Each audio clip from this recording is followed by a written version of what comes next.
Bismillahirrahmanirrahim. Assalamualaikum warahmatullahi wabarakatuh.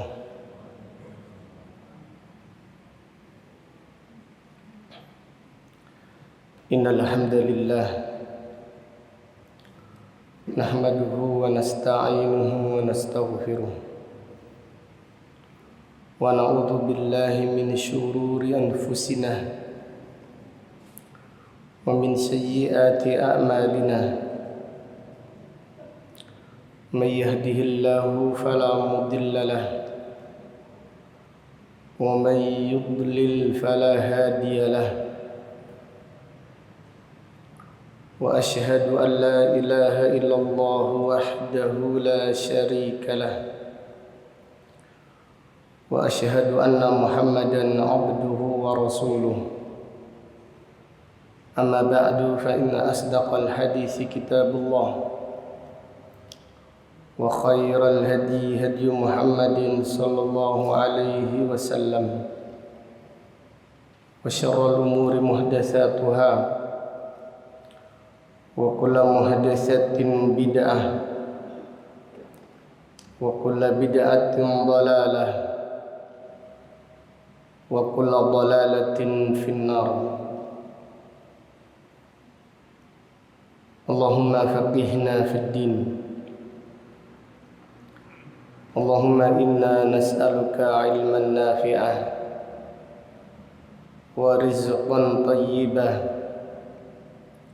wa amalan mutaqabbalah. Allahumma inna na'udzubika min ilmin la yanfa' wa min qalbin la yakhsha' wa min nafsin la tashba' wa min da'watin la yustajabu laha. Alhamdulillah, pada pagi yang berbahagia ini, yaitu hari Sabtu tanggal 23 bulan Jumada al-Ula tahun 1444 Hijriah, dengan izin Allah Ta'ala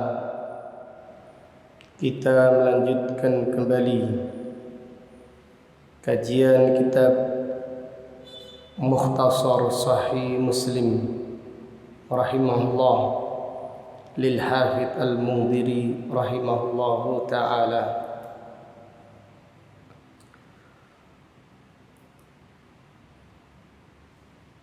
Qala al-musannif rahimahullah, babun fi ismi salatil isya. Bab nama salat isya. Orang-orang Arab Badui mengganti nama salat maghrib dengan salat isya.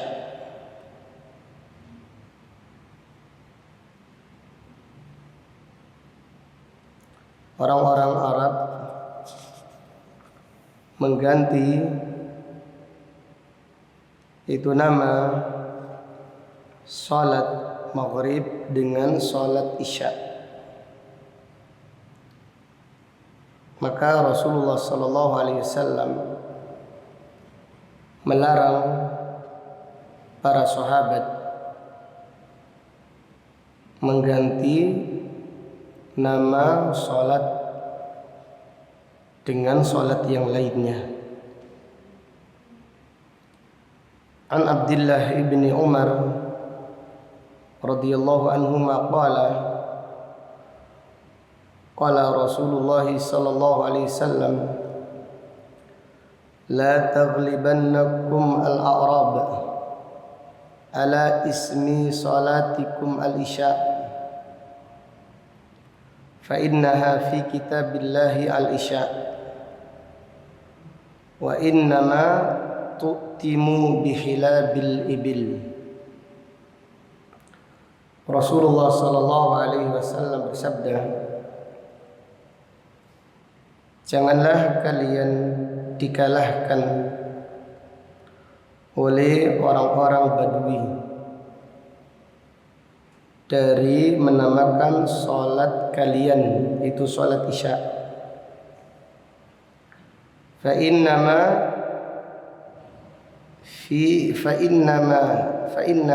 fi kitabillahi al-Isya. Salat tersebut di dalam Al-Qur'an namanya Isya. Wa innaha tu'timu bihilabil ibil. Dan pada waktu itu di malam hari, mereka yaitu mengambil susu onta atau minum susu onta.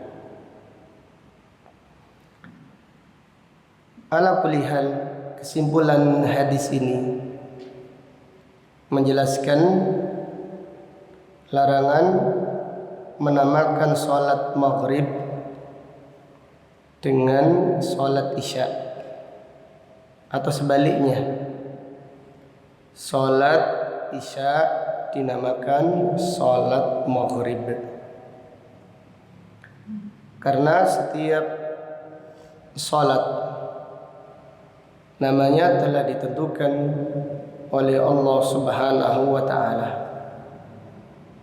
baik sholat maghrib ataupun sholat isya ataupun sholat-sholat yang lainnya, dilarang merubah namanya. Di sholat zuhur tetapi dinamakan sholat asar, atau sholat asar dinamakan sholat zuhur. Ini yang dilarang oleh Rasulullah sallallahu alaihi wasallam. Dari hadis ini terdapat beberapa pelajaran yang bisa diambil.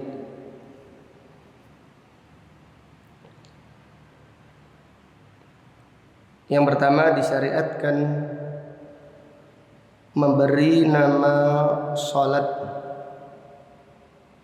sebagaimana yang dinamakan Allah dan Rasulnya sallallahu alaihi wasallam. Disyariatkan memberi nama salat sebagaimana yang dinamakan Allah dan Rasulnya sallallahu alaihi wasallam. Seperti salat zuhur biasanya dinamakan salat apa? Salat beduk, ya. Ada enggak? Iya, poso beduk akhirnya nama salat zuhur diganti salat apa? Beduk.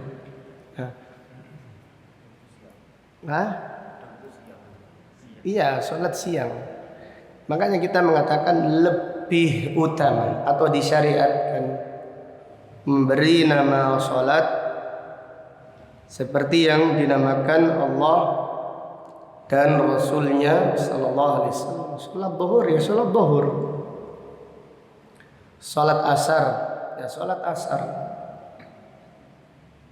Salat maghrib ya salat maghrib. Salat isya. Demikian pula salat subuh atau salat fajar.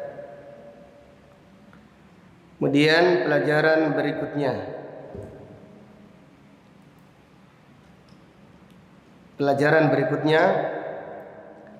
larangan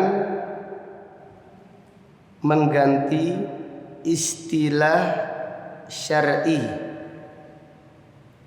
dengan istilah yang tidak syar'i.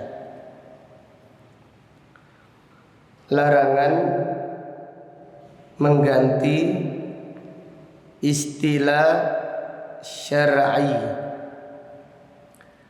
dengan istilah yang tidak syar'i. Contohnya apa ya ikhwah? Selain ini, sembahyang. Apakah ini sembahyang terjemahannya sholat? Tidak kan? Tidak. Maka lebih utama apa? Sholat. Kalau puasa kan terjemahannya apa? Siam. Tidak masalah. Jadi istilah sembahyang ini lebih utama kita menamakan istilah apa? Salat. Jadi larangan mengganti istilah yang syar'i dengan istilah yang tidak syar'i. Secara umum, baik berhubungan dengan salat atau berhubungan dengan yang lainnya. Contoh tentang nama Allah, Gusti. Iya, Gusti Pangeran. Tidak ada dalil bahwasanya Asmaul Husna itu Gusti atau apa? Pangeran. Ya Gusti, tolong saya. Ya Allah, ya Rahman, qul id'ullaha aw id'ur Rahman. Katakanlah, berdoalah menyebut ya Allah atau ya Rahman. Ayyamma tad'u falahul asmaul husna.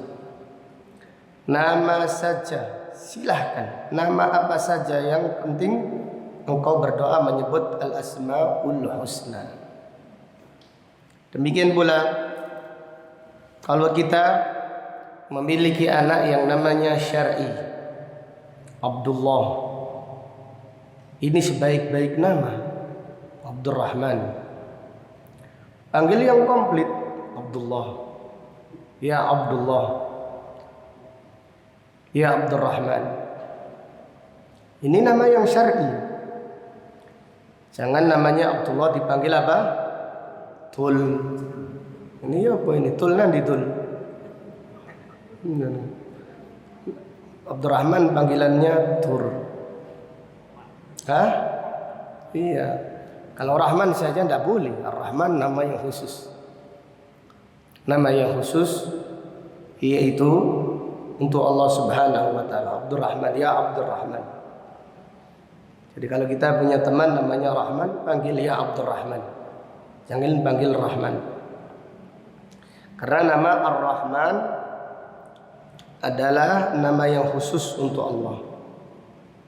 Jadi ada Asmaul Husna yang khusus untuk Allah.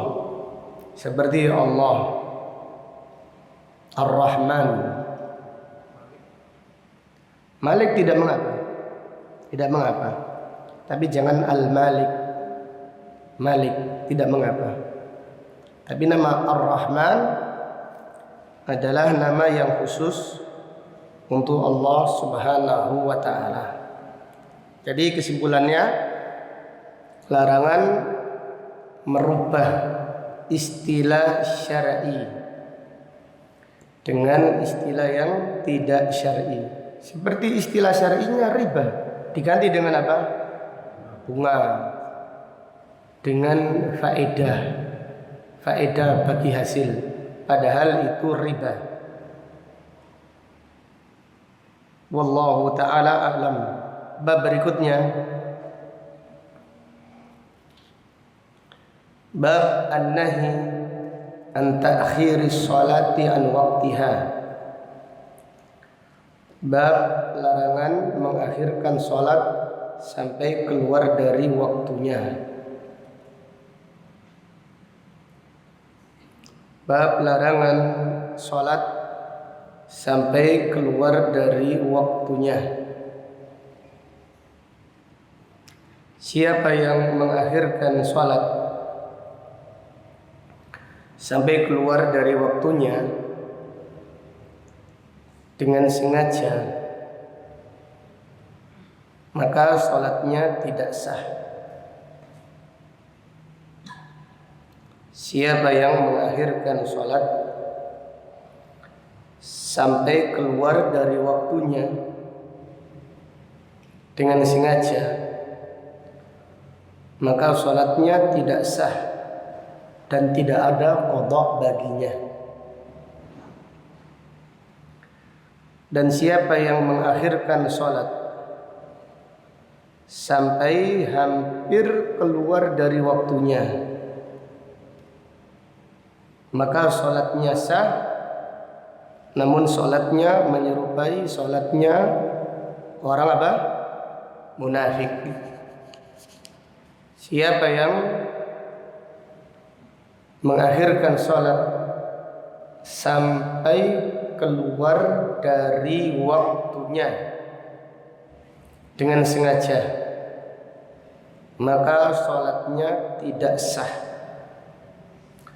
dan tidak ada qadha baginya. Dan siapa yang mengakhirkan sholat sampai hampir keluar dari waktunya, maka sholatnya sah, namun sholatnya menyerupai sholat orang apa? Munafik. Na'udzubillah. Jadi contohnya, siapa yang menunda sholat asar dengan sengaja, siapa yang menunda sholat asar dengan sengaja, dia mengakhirkannya sampai matahari terbenam, baru dia sadar, ternyata saya belum sholat. Maka dia ingin sholat setelah matahari terbenam. Apabila matahari sudah terbenam, maka sholatnya apa ya ikhwah? Tidak sah dan tidak ada qadha baginya. Sholat yang dikerjakannya tidak sah dan tidak ada qadha baginya. Terus apa yang dilakukannya? Ya, bertaubatlah dengan taubatan apa? Nasuha, serta perbanyaklah apa? Sholat sunnah. Ini bagi orang yang mengakhirkan dengan sengaja tanpa udzur apa? Syar'i. Tanpa udzur syar'i. Apabila keluar dari waktunya, maka sholat yang dikerjakannya tidak sah. Kenapa? Karena sholat itu ada waktunya. Allah Ta'ala berfirman, Inna sholata kanat 'alal mu'minina kitaban mawquta. Sesungguhnya sholat adalah kewajiban yang Allah wajibkan kepada orang-orang yang beriman, memiliki waktu yang telah ditentukan. Ada waktunya. Jadi siapa yang sholat, yaitu siapa yang mengakhirkan sholat dengan sengaja tanpa uzur syar'i sampai keluar dari waktunya, maka sholatnya tidak sah dan tidak ada qadha baginya. Kemudian yang berikutnya, siapa yang mengakhirkan sholat sampai hampir keluar dari waktunya, maka sholat yang dikerjakannya apa? Sah. Namun sholatnya menyerupai sholat apa? Orang munafik. Jadi contohnya, ada orang menunda sholat asar sampai setengah 6. Dan sekarang adzan maghribnya jam setengah 6. Jam setengah 6 lebih berapa? Lebih 10 menit atau lebih 15 menit. Jam 6 kurang seperempat, kurang lebih demikian. Hah? Iya, jam 5.41 atau 42. Intinya kalau jam setengah 6 pas, matahari masih kelihatan, masih belum terbenam total. Siapa yang sholat di waktu tersebut, sholatnya masih apa? Sah. Tapi sholatnya tercela, menyerupai sholatnya orang munafik, dan ibadahnya menyerupai ibadahnya kaum musyrikin. Karena orang-orang musyrik yang menyembah matahari ketika itu sedang sujud, dan sujudnya yaitu ketika matahari di antara dua tanduk apa? Syaitan. Demikian wallahu taala a'lam. Kemudian di sini disebutkan hadis an Abi Dzarrin qala li Rasulullah sallallahu alaihi wasallam kaifa anta idza kanat 'alaika umara yuakhiruna as-salata an waqtiha aw yumituna as-salata an waqtiha qultu fama ta'muruni qala salli salata li waqtiha fa idza adraktaha ma'ahum fasalli fa innaha laka nafilah. Dari Abu Dzar Al-Ghifari radhiyallahu anhu, ia berkata, siapa namanya Abu Dzar ya ikhwah? Jundub Ibnu Junadah, namanya Jundub Ibnu Junadah Al-Ghifari, dikenal dengan kunyahnya Abu Dzar.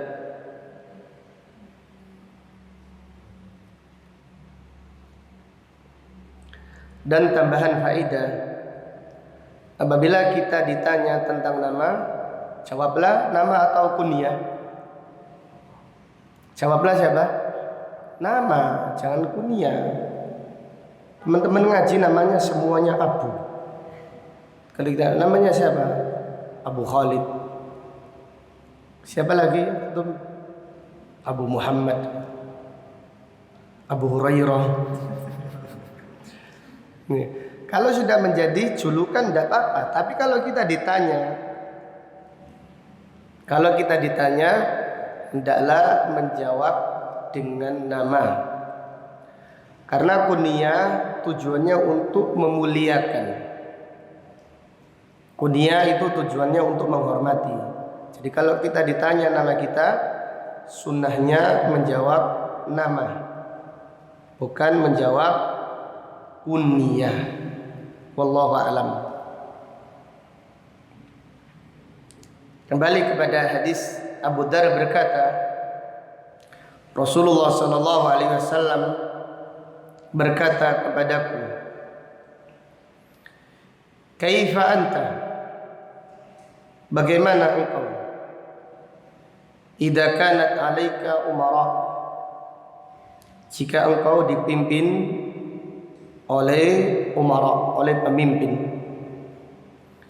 yuakhiruna as-salata an waqtiha, mereka mengakhirkan salat dari waktunya, au yumituna as-salata an waqtiha, atau mereka mematikan salat dari waktunya. Artinya mereka mematikan syariat ini, yaitu syariat salat pada waktunya. Qala qultu fama ta'muruni, Abu Dzar bertanya, ya Rasulullah, apa yang kau perintahkan kepadaku? Qala salli salata li waqtiha, Nabi sallallahu alaihi wasallam bersabda, salatlah pada waktunya. Fa idza adraktaha ma'hum fasalli fa innaha laka nafilah. Tetapi jika engkau ke masjid menjumpai salat tersebut bersama mereka, tetap salatlah bersama mereka. Karena salatmu pahalanya sebagai pahala apa? Sunnah. Kamu akan mendapatkan pahala, yaitu sunnah. Jadi Nabi sallallahu alaihi wasallam mengajarkan kepada Abu Dzar untuk sabar, jangan memberontak. Ya Rasulullah, ada pemimpin mengakhirkan salat zuhur di waktu asar. Bagaimana ya Rasulullah? Nabi sallallahu alaihi wasallam mengajarkan salatlah zuhur pada waktunya di rumah atau di masjid, dan tunggulah salat bersama mereka. Ketika mereka datang di waktu asar mereka sholat apa ini? Duhur atau asar? Ini ngantuk kabeh ta ini. Duhur, mereka kan mengakhirkan sholat. Mereka sholat duhur di waktu apa? Asar. Kita yang sudah sholat duhur, ikutlah sholat tadi. Ikutlah sholat duhur yang di waktu asar. Kita mendapatkan pahala sunnah. Jelas ya? Saya ulangi lagi hadisnya. Abu Dar Al-Ghifari radhiyallahu anhu berkata, qala li Rasulullah sallallahu alaihi wasallam. Rasulullah sallallahu alaihi wasallam bersabda kepadaku, kaifa anta idza kanat 'alaika umara'u yuakhiruna as-salata an waqtiha. Bagaimana engkau wahai Abu Dar jika dipimpin oleh penguasa yang mengakhirkan salat dari waktunya, au yumituna as-salata an waqtiha, atau mereka mematikan salat dari waktunya. Qala qultu fama ta'muruni. Abu Dar bertanya, ya Rasulullah, apa yang kau perintahkan kepadaku? Apakah engkau memerintahkan aku perang saja ya Rasulullah? Ataukah engkau memerintahkan aku demo sehingga aku keluar pada saat demo 212? Ya Rasulullah, apa yang kau perintahkan kepadaku? Apakah engkau perintahkan aku untuk demo, unjuk rasa atau memberontak? Atau engkau memerintahkan aku bersabar dengan pemimpin yang zalim tersebut, yang kedolimannya mengakhirkan waktu sholat sampai keluar waktunya? Nabi SAW memerintahkan bersabarlah, sholatlah di waktunya, kerjakan sholat pada waktunya sendiri. Kemudian jika engkau menjumpai sholat bersama mereka, sholatlah lagi, maka engkau akan mendapatkan pahala apa? Pahala sunnah. Di zaman Bani Umayyah, di zaman Bani Umayyah, di akhir-akhir, yaitu generasi sahabat, para penguasa Bani Umayyah mengakhirkan sholat, sehingga para sahabat yang ada, mereka sholat sendiri. Mereka sholat sendiri. Kemudian ketika imam datang, baru mereka sholat bersama imam. Niatnya sholat apa? Sholat sunnah. Atha ibnu Abi Rabah, Atha ibnu Abi Rabah, ketika khatib berkhutbah, dia sholat sendiri, sholat zuhur sendiri, karena hampir masuk waktu asar. Ketika sudah selesai, tetap sholat bersama mereka, tetapi pahalanya pahala apa? Sunnah. Tetapi pahalanya adalah pahala sunnah. Jadi memang ada pemimpin yang zalim, sebagaimana yang dikabarkan Rasulullah sallallahu alaihi wasallam. Namun kita diperintahkan sabar dari kezaliman mereka. Dari hadis ini terdapat beberapa pelajaran yang bisa diambil. Yang pertama,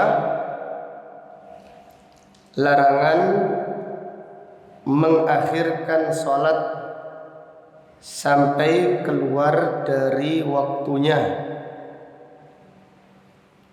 larangan mengakhirkan sholat sampai keluar dari waktunya. Kemudian pelajaran berikutnya,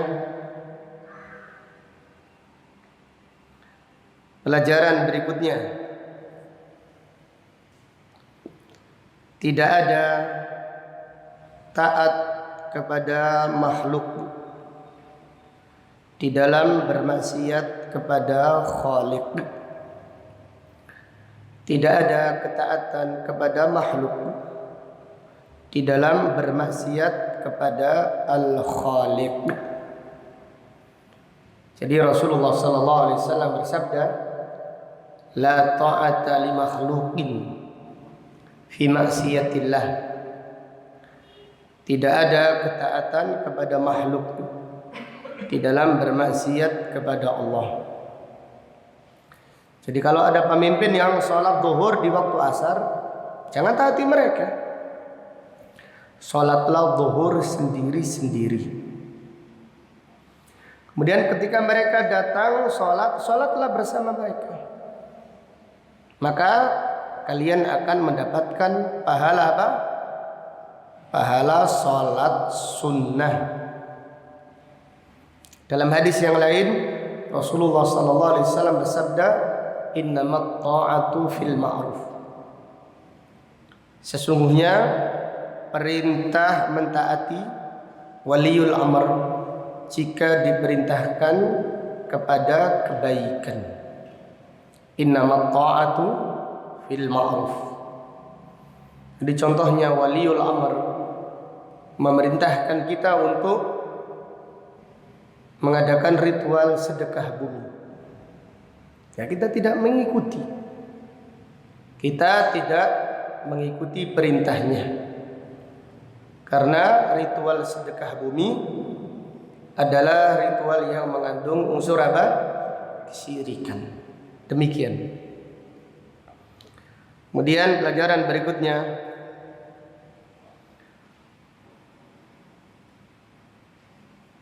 fihi as-sabru ala sultanin jair, bersabar dari pemimpin yang zalim. Bersabar dari pemimpin yang zalim. Ini adalah petunjuk atau perintah Rasulullah sallallahu alaihi wasallam. Jadi pemimpin yang sholat keluar dari waktunya, sholat maghrib di waktu isya, ini contoh, atau sholat zuhur di waktu asar, Nabi SAW tidak memerintahkan berontaklah, perangilah mereka, kumandangkan jihad melawan mereka, atau teriakkanlah revolusi sekarang juga. Nah, seperti itu kan demo. Revolusi sekarang juga, revolusi mental atau revolusi yang lainnya. Unjuk rasa sambil meneriakkan revolusi karena pemimpinnya mengakhirkan sholat dari waktunya. Tidak demikian. Tetapi Nabi SAW memerintahkan kita untuk bersabar. Nabi SAW bersabda, "Fasbiru hatta talqawni 'alal haud." Bersabarlah dari pemimpin yang tidak baik sampai kalian bertemu denganku di telaga Al-Kautsar. Jadi jalan Ahlus Sunnah wal Jamaah adalah jalan orang-orang yang sabar dengan kezaliman pemimpinnya. Adapun mereka yang tidak sabar dengan kezaliman pemimpinnya, sehingga mereka memberontak, sehingga mereka unjuk rasa, atau sampai terjadi yaitu bom bunuh diri, maka itu adalah jalannya kelompok Khawarij. Itu adalah jalannya kelompok Khawarij. Rasulullah SAW bersabda, di dalam hadis yang sangat keras tentang kelompok Khawarij. Al-Khawariju kilabu ahli nar. Kelompok Khawarij adalah anjing-anjing neraka. Ini sabda Nabi sallallahu alaihi wasallam. Maka janganlah kita yaitu tergiur atau tertipu dengan orang yang kelihatannya pemberani, tetapi menyimpang dari petunjuk Rasulullah sallallahu alaihi wasallam. Wallahu taala alam. Bab berikutnya, babun afdalul amal as-salatu liwaktiha. Bab sebaik-baik amal salat pada waktunya. Bab ini menjelaskan keutamaan salat tepat waktu. Salat tepat waktu adalah salat yang dikerjakan bersama imam, tidak masbuk, dan menjumpai takbiratul ihram bersama apa? Imam. Ini adalah salat yang tepat waktu. Adapun orang yang masbuk, orang-orang yang masbuk, salatnya tepat waktu namun tidak sempurna. Namun salatnya tidak sempurna dalam masalah ini, karena dia tidak menjumpai takbiratul ihram bersama apa? Imam.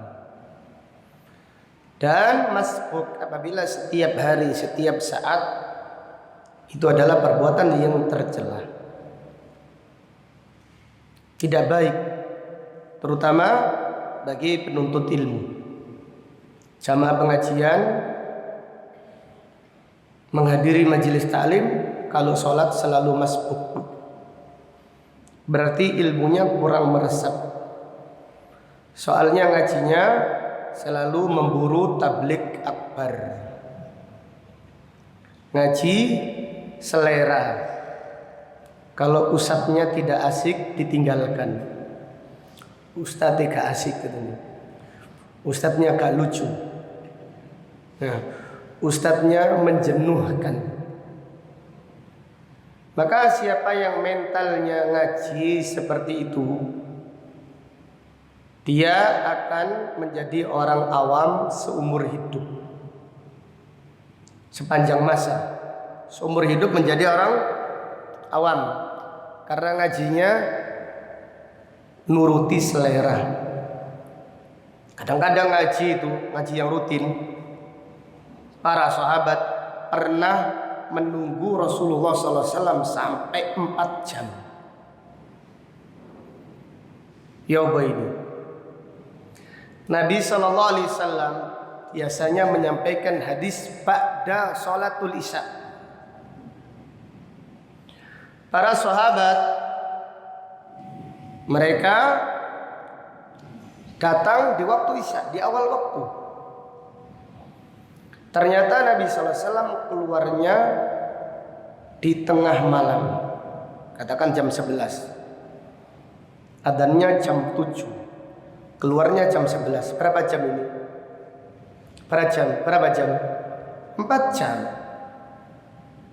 Iya, 4 jam. Subhanallah. Para sahabat di situ bersabar. Mereka sholat, anak-anak tertidur di masjid, para wanita tertidur di masjid. Kemudian baru Nabi SAW keluar sholat isya lalu menyampaikan hadis. Demikian kesabaran para sahabat radhiyallahu anhum di dalam menuntut ilmu. Ini menunjukkan pentingnya majelis rutin, karena melatih kesabaran. Hujan, mendung, panas, tetap hadir. Itu yang menjadikan iman kita bertambah. Itu yang melahirkan istiqamah di atas sunnah. Itu yang menjadikan kita sabar, memperbaiki akhlak kita. Adapun ngaji tablik akbar ya tidak apa-apa sekali-sekali. Tetapi kalau yang masalah ngajinya hanya kelihatan di tablik akbar saja, maka orang tersebut adalah orang awam, walaupun dia dekat dengan ustadz. Dekat dengan ustadz kalau ada kajian tablik akbar. Kalau kajian rutin tidak. Apalagi kajian dok deso, wah tambah musola, cuilik bisa nyamuk akeh. Musolanya kecil, nyamuknya banyak, padahal dia dari desa situ. Sampai lah kok ngaji tuh kono. Tutup level ku ngaji di situ. Oh sampai level hotel, level villa berarti. Levelnya ngajinya level hotel, level villa. Padahal demikian, ngaji di tempat-tempat yang spesial itu tidak melahirkan iman. Nabi SAW dilarang oleh Allah Subhanahu wa Ta'ala. Di beliau dicela oleh orang-orang Quraisy. Nabi SAW dicela orang-orang Quraisy karena yang ngaji ada orang-orang miskin seperti Bilal, Ammar, Khabbab, Abdullah bin Mas'ud, dan yang lainnya yang miskin, budak hamba sahaya. Kemudian Nabi SAW ingin mengadakan majelis spesial untuk orang yang bangsawan saja, orang kaya-kaya saja, supaya pembesar-pembesar Quraisy datang. Kemudian Allah Subhanahu wa Ta'ala menegur Rasulullah sallallahu alaihi wasallam, wala tatrudil ladina yad'una rabbahum bil ghadati wal ashyi yuriduna wajhah ma 'alaika min hisabihim min syai' wa ma min hisabika 'alaihim min syai' fatatrudahum fatakuna minadh dhalimin. Janganlah engkau mengusir orang-orang yang berdoa kepada Allah di pagi hari dan di sore hari mengharap wajah Allah. Mereka miskin tapi mereka tulus. Engkau tidak menanggung hisab mereka dan mereka tidak menanggung hisabmu. Jika engkau mengusir mereka, maka engkau termasuk orang-orang yang bodoh. Fatatrudahum fatakuna minal jahilin atau fatakuna minadh dhalimin. Engkau mengusir mereka, maka engkau termasuk orang zalim. Maka para ulama menjelaskan taksis, mengkhususkan majelis ilmu untuk orang kaya saja ini menyelisihi sunnah Rasulullah sallallahu alaihi wasallam. Nah kadang-kadang ada kajian bayarnya 5 juta 3 juta, soalnya ngajinya di hotel bintang 7, obat sakit apa? Kepala mahal ngajinya. Ngaji yang murah-murah ini enggak level. Padahal menambah iman. Subhanallah, ketika kita melihat banyak yang wudunya ngajinya tablik akbar terus, wudunya tidak paham wudunya Nabi sallallahu alaihi wasallam. Apa yang mereka banggakan? Akhlaknya ya seperti itu. Salatnya kalau enggak masbuk ya sendirian. Piye? Bagaimana? Apa yang dia ngaji itu ingin menambah iman, bukan menambah yaitu selfie. Ngaji untuk menambah iman. Supaya apa? Salah satunya salat menjadi darah daging, salat tepat waktu. Seperti itu. Kan sholat kadang tepat waktu, besok tidak lagi, kadang tidak lagi. Orang yang futur. Kenapa dia futur? Karena dia ngajinya sesuai dengan apa? Selera. Jadi ngaji yang berkah, ngaji yang menambahkan iman, ngaji yang melatih kesabaran kita. Ini yang harus kita pikirkan. Ini bukan masalah yang sepele, ini masalah serius. Jangan mengikuti mayoritas. Karena mayoritas itu tidak baik. Allah Ta'ala berfirman, wa in tuti' aktsara man fil ard yudilluka an sabilillah.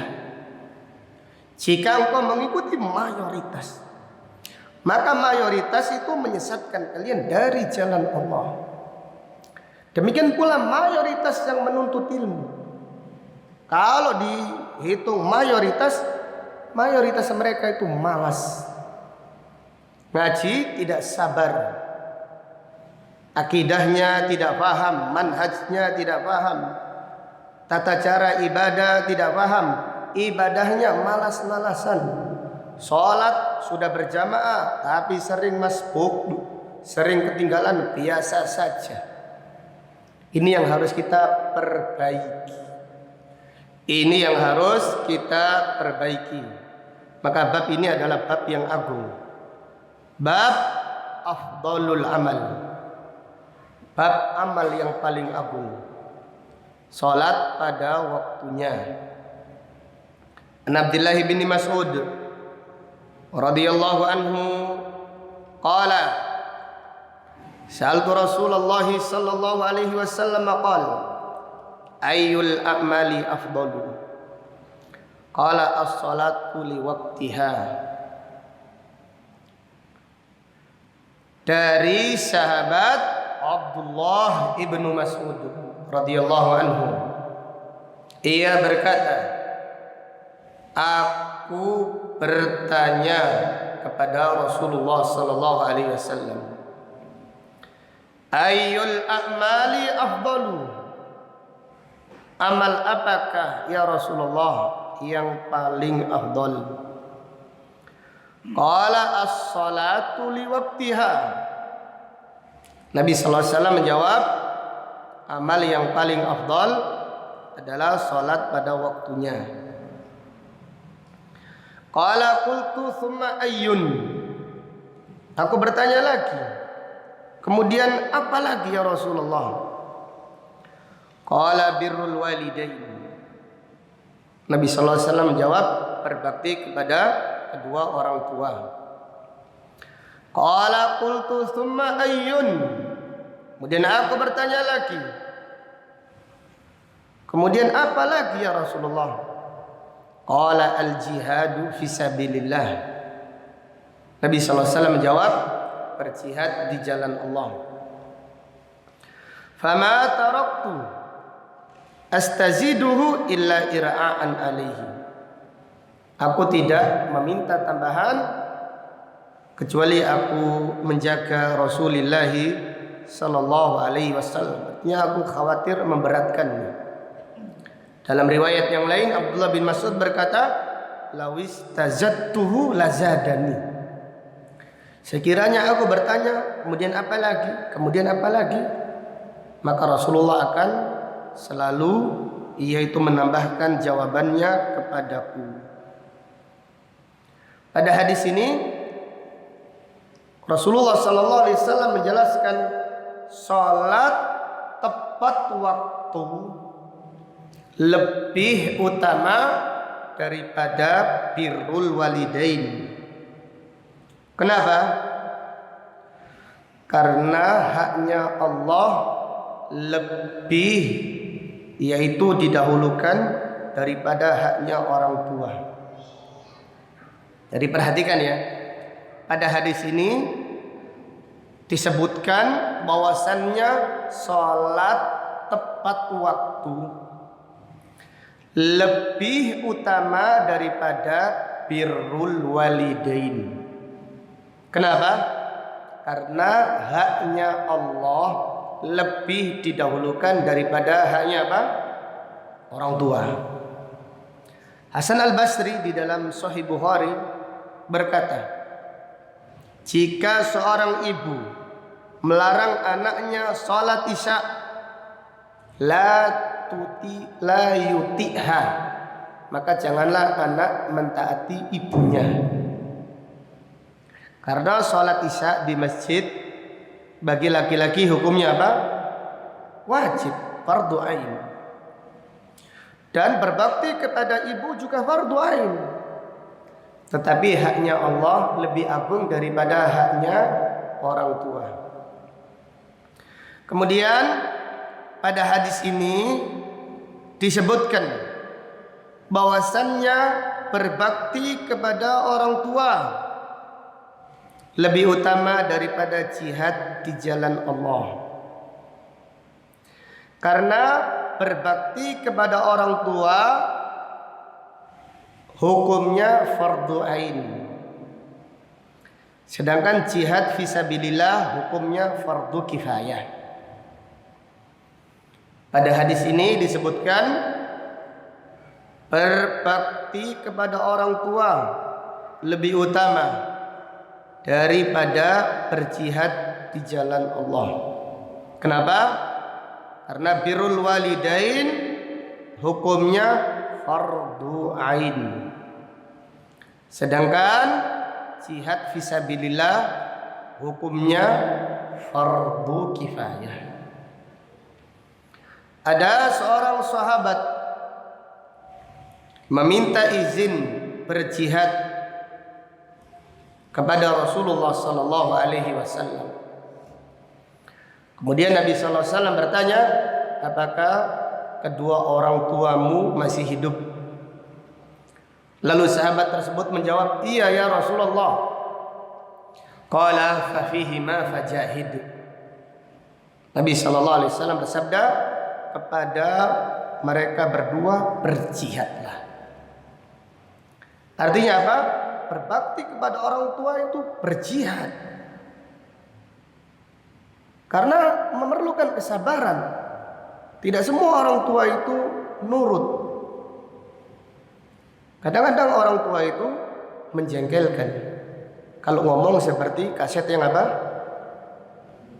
Bulet rusak dibalani terus.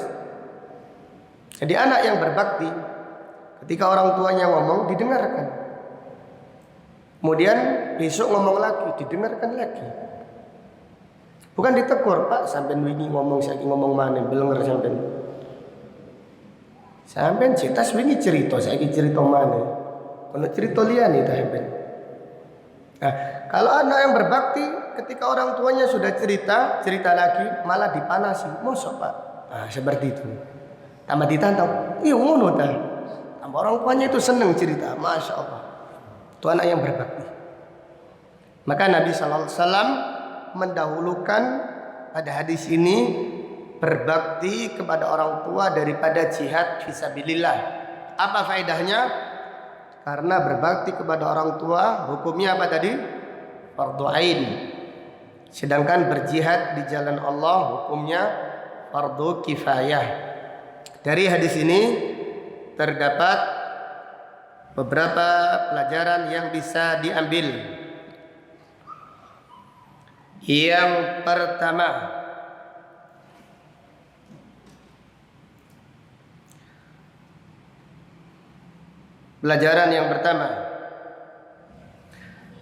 anjuran bertanya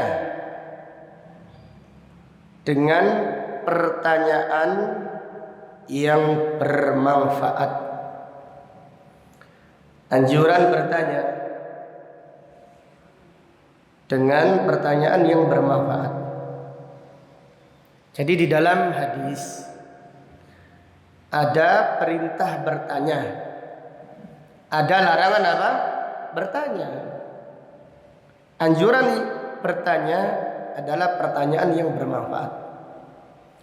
Larangan bertanya adalah larangan bertanya dengan pertanyaan yang tidak ada manfaatnya. Kemudian pelajaran berikutnya, fihi hirsus sahabah alal ilm. Kesungguhan para sahabat di dalam menuntut ilmu. Kesungguhan para sahabat di dalam menuntut ilmu. Kemudian pelajaran berikutnya, fihi fadlu suhbatil alim. Keutamaan menyertai seorang guru. Keutamaan menyertai seorang guru itu untuk mencontoh ibadahnya, untuk mendengar nasihatnya dan mencontoh akhlaknya. Bukan menyertai seorang guru supaya banyak selfie-nya, supaya kelihatan sangar kenalani ustadz kibar, ya, iya, supaya viral. Oh, ustadz ini kenal saya, ustadz itu kenal saya. Yuk, terus apa gitu loh. Keutamaan itu kalau kita dekat dengan ustadz, saya tambah tawadhu, tambah takut kepada Allah, tambah ikhlas, bukan tambah pamrih. Kalau dekat dengan ustadz tambah pamrih, itu kerugian, naudzubillah. Kemudian pelajaran berikutnya, fihi annal a'mala mutafadilatun, bahwasannya amal soleh bertingkat-tingkat, bahwasannya amal soleh bertingkat-tingkat. Jadi sholat lebih utama daripada birrul walidain, birrul walidain lebih utama daripada jihad yang fardu kifayah. Demikian. Jadi amal soleh itu bertingkat-tingkat dan berderajat-derajat. Pelajaran berikutnya, fihi al-imanu yazidu wa yanqus. Iman itu bertambah dan berkurang. Iman itu bertambah dan berkurang. Dan ini adalah akidahnya Ahlus Sunnah wal Jamaah. Siapa yang bisa menyebutkan definisi iman? Siapa yang bisa menyebutkan definisi iman? Silahkan. Ya. Iya. Apa definisi iman? Menurut Ahlus Sunnah wal Jamaah.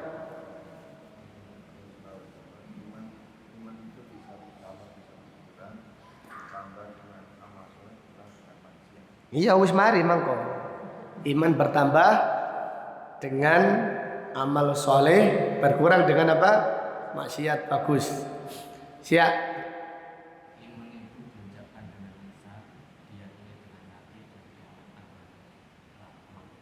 Iya. Jadi iman itu ada 5 ya. Ini 2, cabang mutawatir 2, masakus 3. Iman adalah al-qawlu bil lisan, diucapkan dengan lisan, diyakini dengan apa? Hati, diamalkan dengan anggota badan, bertambah dengan ketaatan, berkurang dengan apa? Kemaksiatan. Ini tambahan faedah. Karena kita tadi menyebutkan faedah bahwasanya iman itu bertambah dan berkurang. Karena amal soleh itu bertingkat-tingkat, maka iman pun sama. Iman bertambah dan berkurang. Dan orang-orang yang beriman derajatnya tidak sama. Iman kita tidak sama dengan imannya Abu Bakar As-Siddiq. Jadi iman itu bertingkat-tingkat. Demikian pula orang-orang yang beriman berderajat-derajat. Tidak seperti kelompok Murji'ah yang mengatakan iman itu sama, iman kita dengan iman orang yang maksiat itu sama, pokoknya iman, yang penting hati ini api. Jadi iman itu tidak sama. Antara iman kita dengan imannya para sahabat radhiyallahu taala anhum. Pelajaran berikutnya, keutamaan sholat tepat waktu. Keutamaan sholat tepat waktu. Keutamaan sholat tepat waktu, yaitu sholat berjamaah dan tidak masbuk. Yang dimaksud tepat waktu adalah sholat berjamaah dan tidak masbuk. Karena kadang-kadang yang sholatnya tergantung masjidnya. Sholat tepat waktu itu maksudnya apa? Kadang-kadang ada masjid yang sholat isyanya 7:30, ya tetap tepat waktu. Apabila kita sholat bersama imam, kemudian tidak apa? Tidak masbuk. Kemudian pelajaran berikutnya, anjuran berlomba-lomba menjumpai takbiratul ihram bersama imam. Anjuran berlomba-lomba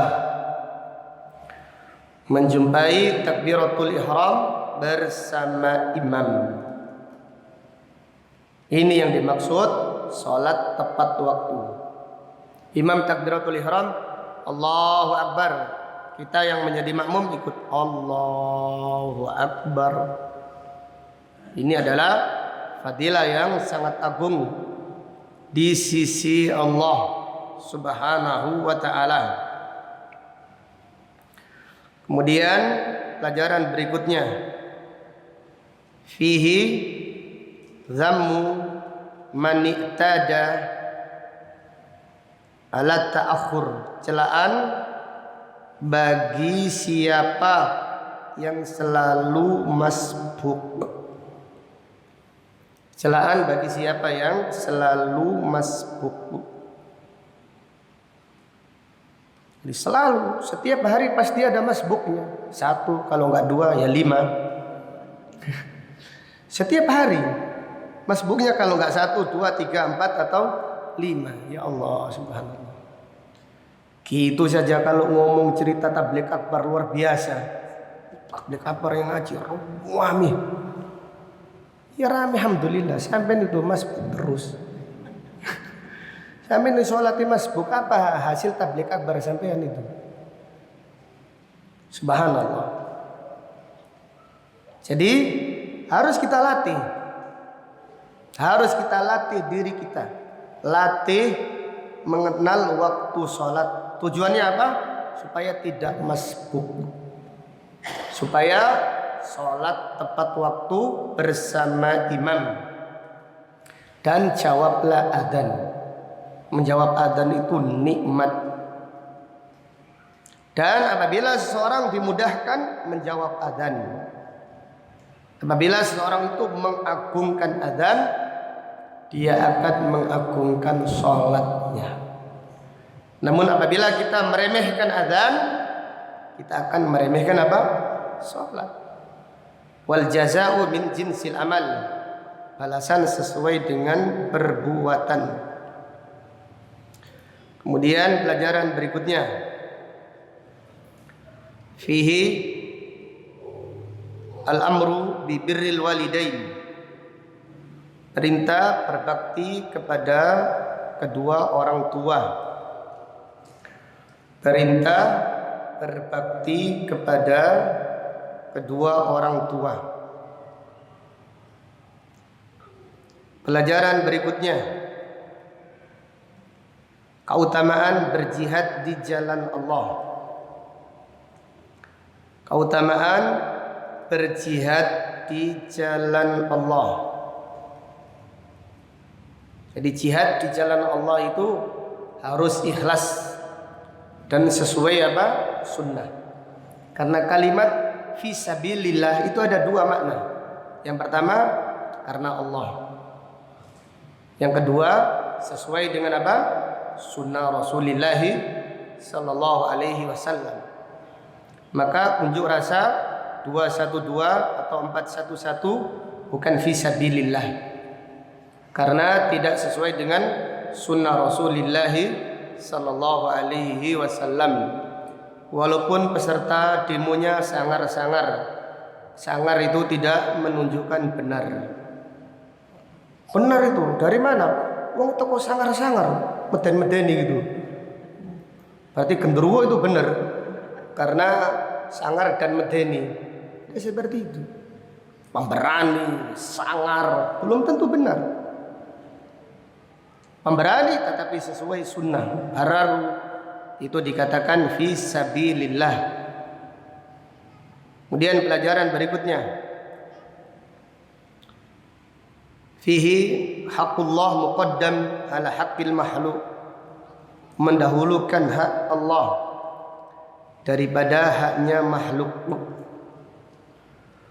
Mendahulukan haknya Allah daripada haknya makhluk. Sekarang pertanyaan, apabila seorang ibu melarang anaknya untuk sholat berjamaah, maka anak tidak boleh mentaati apa? Ibunya, tetapi tetap berbakti kepada ibunya. Tetap anak diwajibkan apa? Berbakti kepada ibunya. Tidak taat pada masalah ini saja. Dan pertanyaan, apabila anak sholat duha dipanggil ibunya, sholatnya dibatalkan atau dilanjutkan? Kenapa? Karena sholat duha hukumnya sunnah, sedangkan memenuhi panggilan ibu hukumnya apa? Wajib. Seorang istri yang sholat duha dipanggil suaminya dibatalkan atau tidak? Batalkan atau tidak? Wallahu a'lam. Karena tidak ada dalil. Karena tidak ada dalil. Kalau ayah mungkin dikiaskan kepada apa? Ibu. Kalau suami apakah dikiaskan? Jawabannya wallahu a'lam. Yang jelas seorang istri apabila berpuasa sunnah hendaklah izin kepada apa? Suaminya. Kemudian pelajaran berikutnya.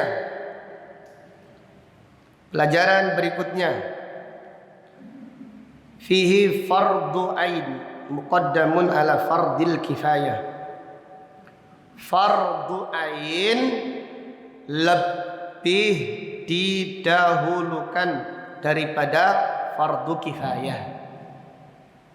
Fardu ain lebih didahulukan daripada fardu kifayah.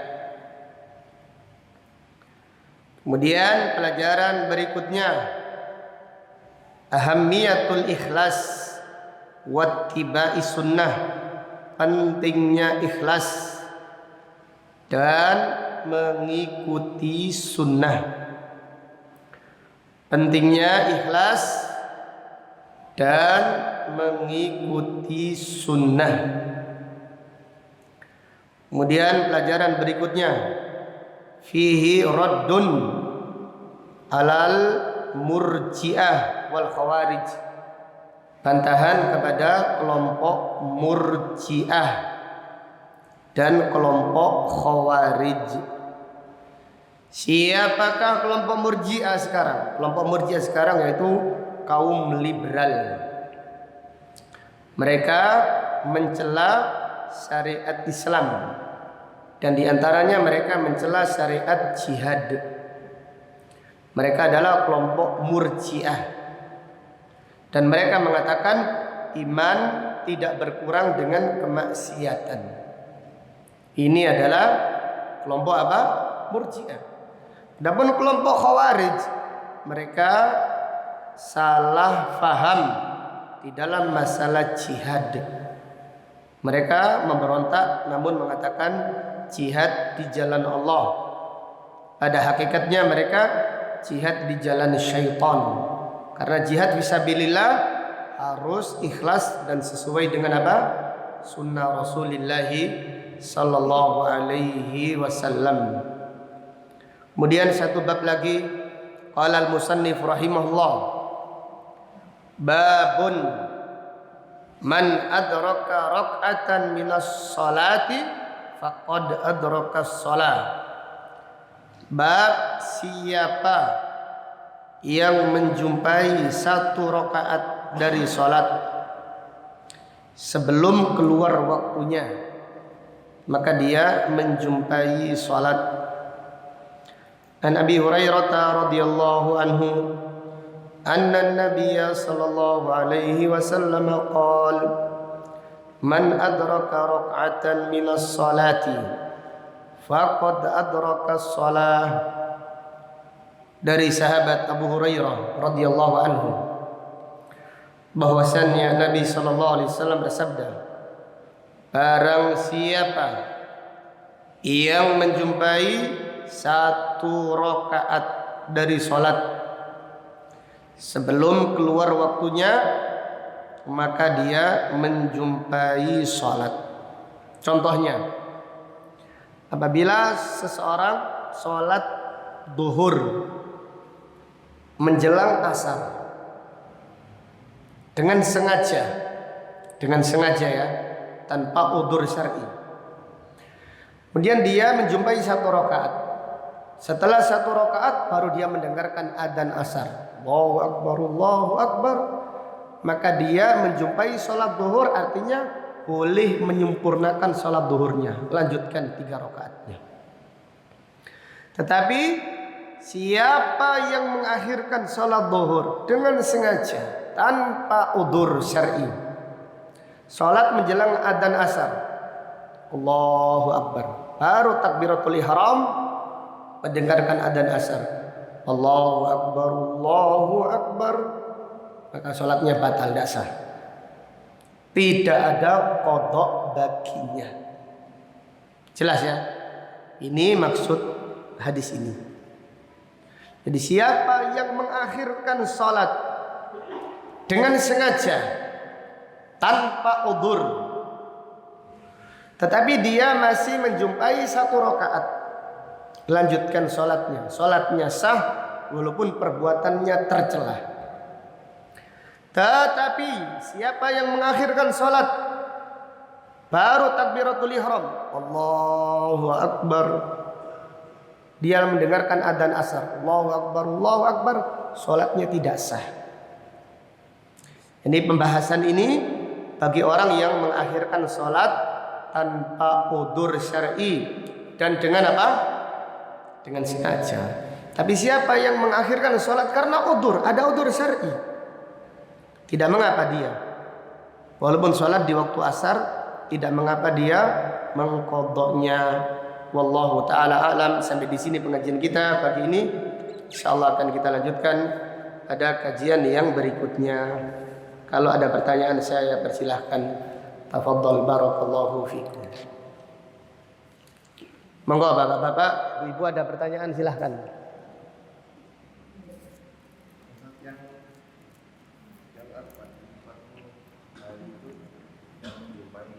Takbiratul ihram ya.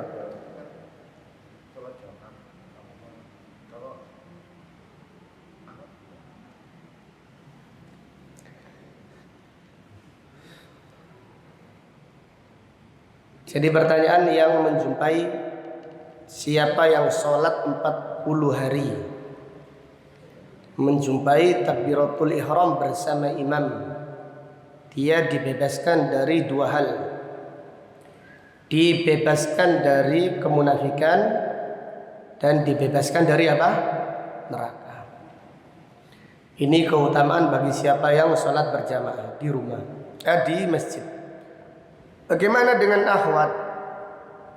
Apabila akhwat sholat tepat waktu dan dia tidak menunda-nunda waktu sholat, mudah-mudahan mendapatkan fadilahnya. Mudah-mudahan mendapatkan apa? Fadilahnya. Tetapi karena seorang ibu itu tidak sama seperti bapak, ada urusan anaknya dan seterusnya. Jadi kalau dia mengejar keutamaan tersebut, iya, di saat haid. Haid kan bisa dikejar dengan niat. Jadi orang itu kalau sudah niat akan mendapatkan pahala sesuai dengan niatnya walaupun dia tidak mengerjakannya. Wallahu a'lam. Ada yang lain? Ya, Aidi.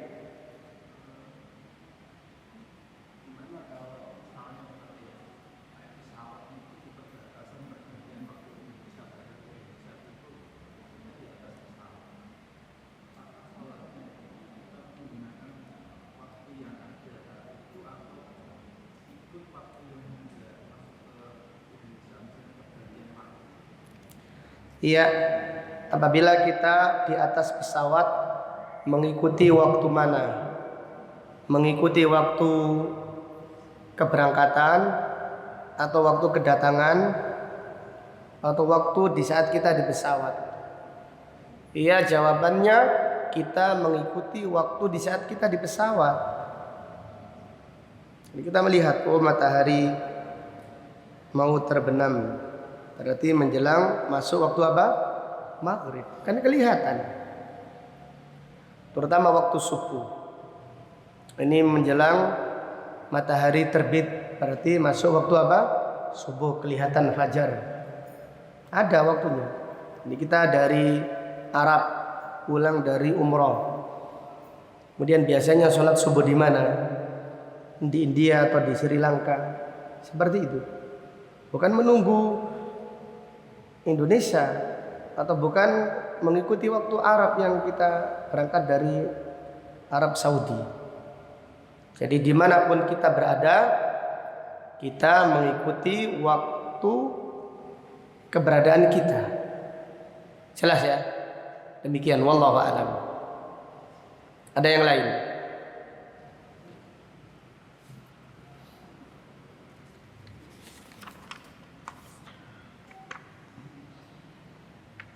Bagaimana jika terbiasa sholat qobliyah zuhur, kemudian ada udzur syar'i, bagaimana melakukannya?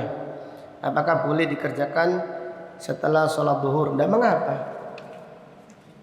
Tidak mengapa apabila kita terbiasa qobliyah zuhur 4 rakaat.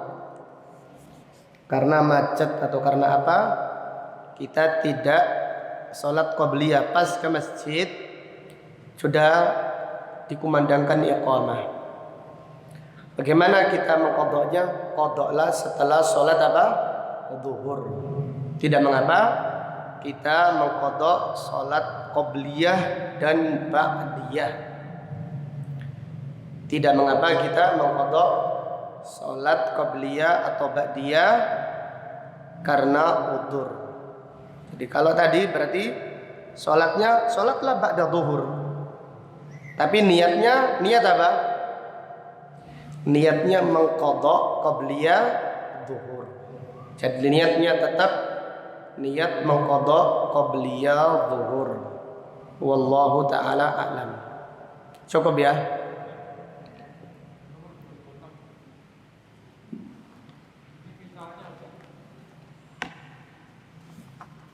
Ya misalnya apa?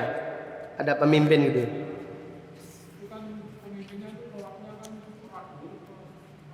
Salat zuhurnya, ya. Apakah sah salat mereka?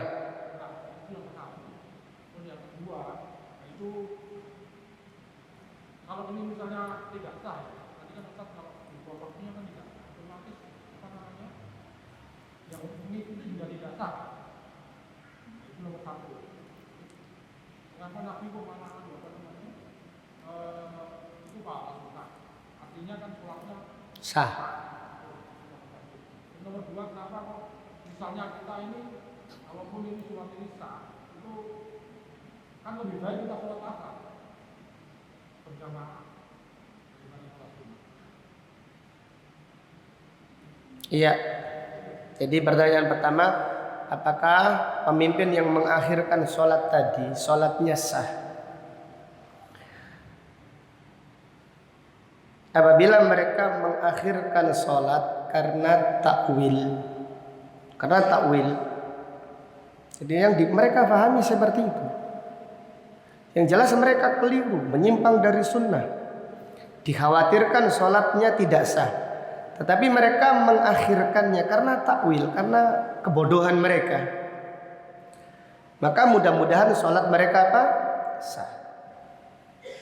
Jelas ya? Ya seperti halnya ada masyarakat yang tidak paham, mereka ikut-ikutan ritual sedekah bumi. Mereka mengikuti kesyirikan. Apakah kita memvonis mereka musyrik keluar dari Islam? Tidak. Jawabannya karena mereka tidak tahu, menganggap ini baik.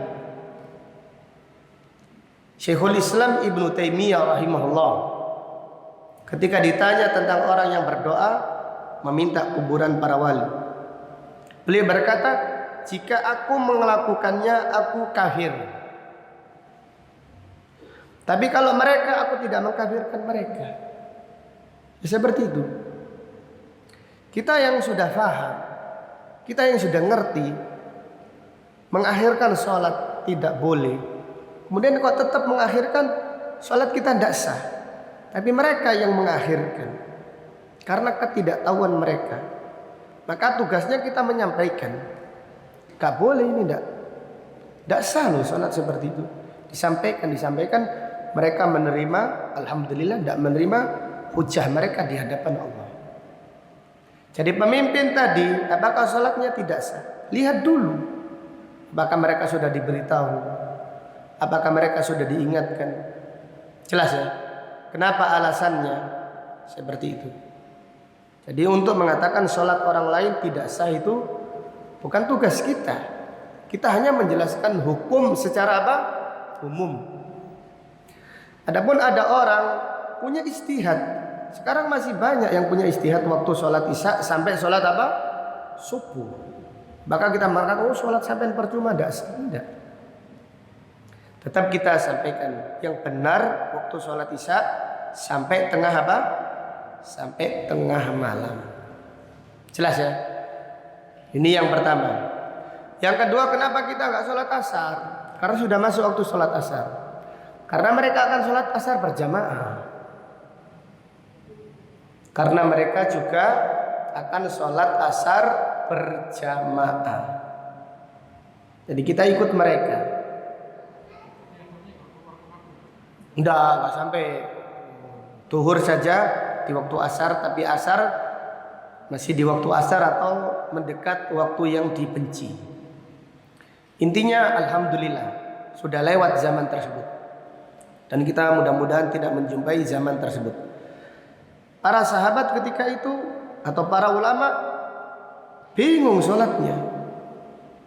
Sampai pada akhirnya Urwah ini mendatangi Umar ibnu Abdul Aziz, menegur, sholat kalian ini salah. Tapi dengan cara yang lemah lembut. Disampaikan hadis Rasulullah SAW yang panjang tentang waktu sholat. Malaikat Jibril datang kepada Nabi SAW di awal waktu sholat duhur. Kemudian keesokan harinya di akhir waktu. Disampaikan oleh Urwah kepada Umar ibnu Abdul Aziz. Umar ibnu Abdul Aziz itu orang baik. Dia pun mengakhirkan sholat. Dia berkata, wahai Urwah, apakah seperti itu? Maka Umar ibnu Abdul Aziz setelah itu meneliti. Pada akhirnya dialah yang berjasa mengembalikan sholat ini pada waktunya. Jelas ya? Demikian. Wallahu a'lam. Kalau sekiranya sholat asar kok sampai keluar sampai maghrib, ya lebih baik ikut sholat asar. Itu imam sholat zuhur, kita niat sholat apa? Asar. Karena mereka akan sholat asar di waktu apa? Maghrib. Nanti sholat maghrib di waktu isya. Isya di waktu subuh. Muter ya gitu.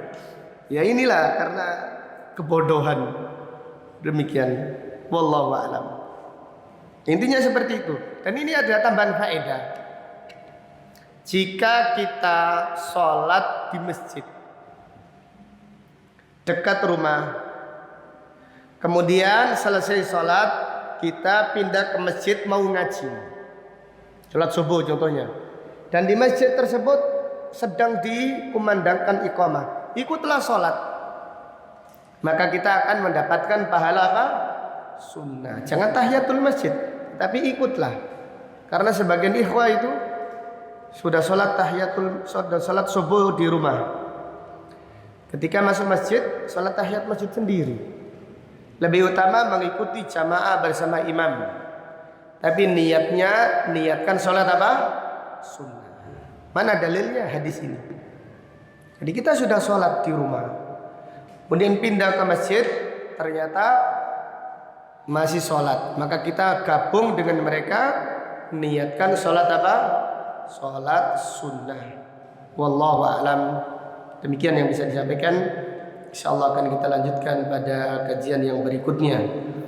Allahumma qsim lana min khasyiatika ma tahulu bihi bainana wa baina ma'asik wa min ta'atika ma tuballighuna bihi jannatak wa min al-yaqini ma tuhawwinu bihi alaina masa'ibad dunya. Allahumma matti'na bi asma'ina wa absarina wa quwwatina ma ahyaytana waj'alhu al-waritha minna waj'al tha'rana 'ala man zalamana wansurna 'ala man 'adana wa la taj'al musibatana fi dinina wa la taj'al ad-dunya akbar hammina wa la mablagha ilmina wa la tusallit 'alaina man la yarhamuna. Subhanaka Allahumma wa bihamdika asyhadu an la ilaha illa anta astaghfiruka wa atubu ilaik. Wa sallallahu ala nabiyyina Muhammad wa ala alihi wa sahbihi wa sallama tasliman katsira. Walhamdulillahi rabbil alamin. Assalamualaikum warahmatullahi wabarakatuh.